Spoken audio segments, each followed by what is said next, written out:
It is said that a journey of 1,000 miles begins with the first small step.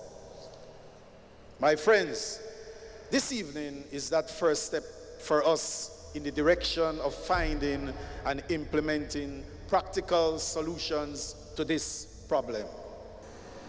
You're ugly, you're fat, you're nasty, where the money? Who tell you you could do that? Why you talk to that one? Why she that for you friend? Where they go on with you and so and so? Who tell you my picnic want XYZ? Those are all forms of abuse, you know. My first black eye, I wasn't told I'm sorry. I was told you say we'll make a do, but I still love you. One can quickly surmise that by its very definition, domestic violence is beyond the general perception of being beaten up or sexually abused.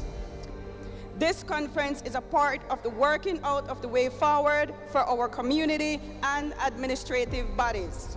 This evening gathering is a testimony to your individual and collective resolve in finding solutions to the epidemic of domestic violence, spousal abuse, and sexual assault that pervades our society.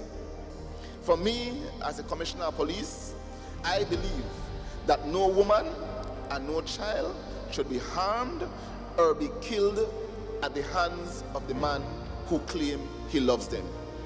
How many of us know the signs of financial abuse? How many of us know the signs of social abuse? You have heard some of them, you have seen some of them.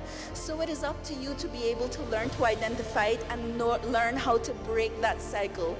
Essentially, people in the position and with the power to affect the level of constitutional change likely find themselves in the midst of an ethical conflict. A conflict that informs them that there is something wrong with the Constitution that tells us that we're equal, and something wrong with the culture that tells us women are unequal. I will give you this, but you will have to subject yourself to that. You know how hard it is to sleep next to someone who has spent 2 hours beating you, telling you I will destroy your face so no one else will want you. About 30, 40 years ago, domestic violence was largely an invisible issue, obscured by a cultural value of privacy around what was still seen as a family matter. There was a survey that was done in 2010 that found that 23% of women in Belize reported that they had been a victim of domestic violence. Because at the core of domestic violence, it is about power and control. Long-term stability, with housing and community support as a foundation for creating it, is what is truly essential to getting free of abuse and healing from its effects. Our movement needs to shift toward recognizing stability and its many elements as fundamental to our response. The fact that 75% of our shelter's clients choose to return to their partners is evidence of this. The minute you learn to love yourself and value yourself and see your worth, you will never allow anyone to disrespect you, mistreat you, belittle you. No matter how antiquated it seems, we must educate our young women to respect and love themselves first.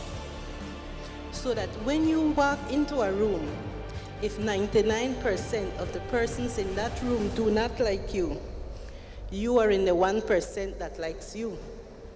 You have to remember that you are the most important part, you are empowered, and you are the one to break the silence and to speak up. If it is for you, for your children, for your parents, for your neighbors.